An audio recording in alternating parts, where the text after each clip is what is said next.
tapat, matatag at maaasahan balitang tama at totoo lamang dito sa Pilipinas Network. Magandang araw sa ating mga kababayan sa Pilipinas at sa buong mundo. Huwag kalimutang pusuan ang video, sumubaybay at pindutin ang batingaw upang lagi kayong updated sa balita. Simulan na natin. Isang matinding tensyon ang sumiklab sa gitnang silangan matapos ilunsad ng Amerika ang mga airstrike laban sa Iran na sinundan ng marahas na pagganti ng Tehran. Sinalakay ng Iran ang dalawang barkong tanker ng United Arab Emirates sa Strait of Hormuz na nagresulta sa pagkasawi ng isang tripulante at pagkakasugat ng 8 iba pa. Agad na nagbanta ang UAE na gaganti na maaaring magbunsod ng mas malawak na digmaan sa rehiyon.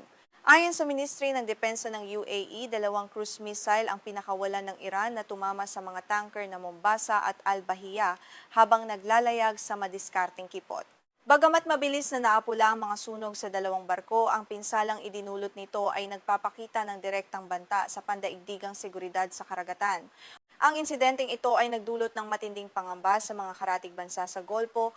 Kinumpirma ng mga otoridad na ang nasawing marino ay isang mamamayang Indian, habang 6 pang Indian at 2 Ukrainian ang nasugatan sa naturang pag-atake.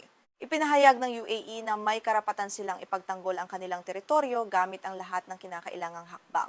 Sa katunayan, narinig ang tunog ng mga fighter jets sa himpapawid ng Dubai ngayong umaga, hudyat ng paghahanda sa posibleng labanan. Sa panig naman ng Amerika, inanunsyo ng US Central Command na pinasimulan na nila ang panibagong yugto ng mga pag-atake laban sa mga puwersang Iranian. Layunin ng mga airstrike na ito na pahinain ang kakayahan ng Iran na umatake sa mga sibilyan at sa mga komersyal na barko sa Strait of Hormuz. Binigyang diin ng Pentagon na patuloy nilang sisingilin ng mabigat na kaparusahan ang anumang agresyon ng Tehran.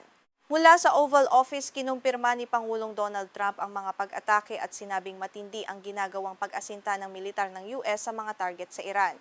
Sinabi ni Trump na kanilang pinupurhan ang lahat ng kakayahang pang-atake ng Iran upang makuha ang kontrol sa kipot. Idineklara rin niya ang muling pagpapatupad ng blockade sa mga barko upang mapilitan ng Iran na sumunod sa mga pandaigdigang tuntunin. Sa isang hindi inaasahang hakbang, nagbigay ng bagong detalye si Trump hinggil sa plano ng kanyang administrasyon na maningil ng bayad o toll sa mga barkong dadaan sa Strait of Hormuz. Ayon sa kanya, gumagastos ang Amerika ng malaking pondo para protektahan ang napakayamang bahaging ito ng mundo, PAPIS. Kaya nararapat lamang na mabayaran ng bansa para sa ibinibigay nitong seguridad sa mga dayuhang sasakyang pandagat. Ang bagong patakarang ito ay isang radikal na pagtalikod sa tradisyonal na polisiya ng Amerika na nagtataguyod ng kalayaan sa paglalayag ng walang anumang bayad sa buong mundo. Sa nakalipas na daan-daang taon, ipinagtanggol ng US ang malayang pagdaan sa mga kipot. Ang tangkang maningil ng toll ay nakikita ng mga eksperto bilang paglabag sa mga pandaigdigang pamantayan na maaaring magpalala ng gulo sa ekonomiya. Dahil sa lumalalang tensyon, agad na nag-react ang merkado kung saan tumaas ng 7.8% ang presyo ng Brent crude oil na umabot sa 81 at 72 sentimos kada bariles. Bagamat mas mababa ito kumpara sa rurok na presyo noong kasagsagan ng digmaan, ang biglaang pagtaas na ito ay nagbabantang magtaas sa gastusin sa enerhiya at mga pangunahing bilihin sa buong mundo. Ang Strait of Hormuz ay itinuturing na pinakamahalagang daanan ng langis sa buong mundo. Sa panahon ng kapayapaan, halos 1/5 ng kabuang supply ng krudo at natural gas sa daigdig ang dumadaan sa makipot na rutang ito araw-araw. Ang anumang banta ng blockade or labanan sa kipot ay direktang makakaapekto sa supply ng enerhiya ng mga bansa sa Asia at Europa na magdudulot ng matinding krisis sa ekonomiya. Bukod sa pag-atake sa mga tanker, nyanig din ng mga pag-atake ng Iran ang kaharian ng Bahrain bilang ganti sa mga airstrike ng Amerika. Tumunog ang mga sirena ng babala sa missile sa buong bansa na nag-atas sa mga mamamayan na agad na maghanap ng masisilungan. Bagamat wala pang opisyal na ulat ng mga nasawi o pinsala sa Bahrain, ang insidenteng ito ay nagpapakita ng mabilis na paglawak ng sakop ng digmaan. Ang mabilis na militarisasyon ay naglalagay sa United Arab Emirates sa isang mapanganib na sitwasyon. Ang banta ng UAE na gumanti laban sa Iran ay maaaring humila sa mga lungsod ng Abu Dhabi at Dubai pabalik sa isang madugong labanan na matagal na nilang iniiwasan. Ang mga lider ng rehiyon ay kasalukuyang nagpupulong upang pag-aralan ang kanilang susunod na hakbang habang ang mga sundalo ay nakaalerto na sa ngayon. Upang maunawaan ang ugat ng krisis na ito, dapat balikan ang mga nakaraang kaganapan noong Pebrero 28 nang salakayin ng Amerika at Israel ang mga target sa loob ng Iran.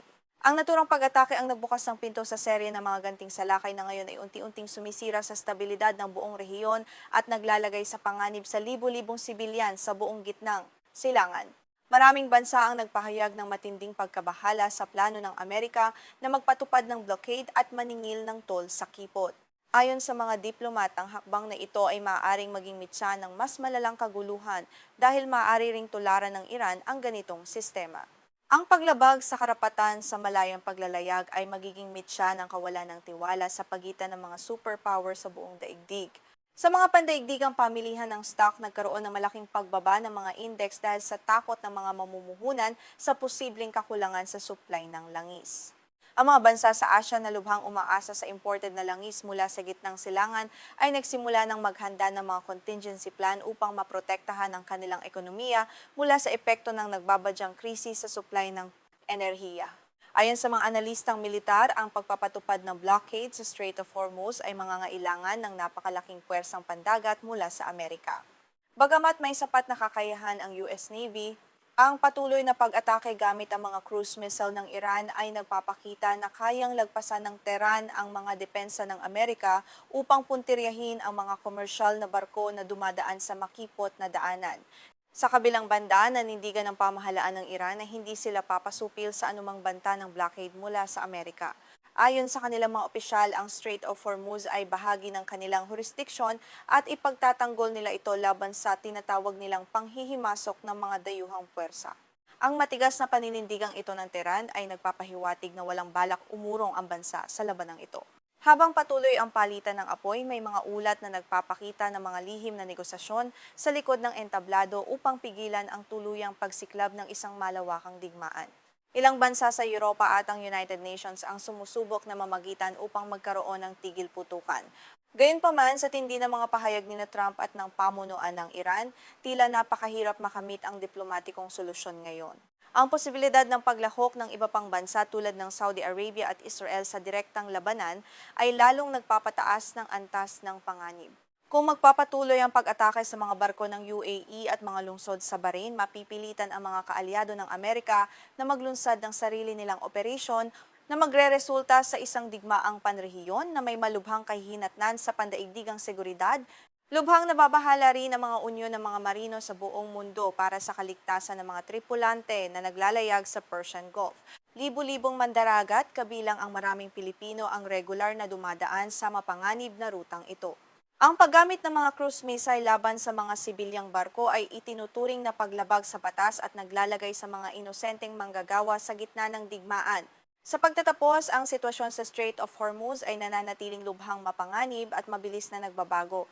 Ang banggaan sa pagitan ng Estados Unidos at Iran ay hindi lamang isang lokal na labanan kundi isang krisis na may malaking epekto sa ekonomiya ng buong mundo. Patuloy naming babantayan ang mga susunod na kaganapan dito sa Balita Pandaigdig upang ihatid sa inyo ang pinakabagong ulat at impormasyon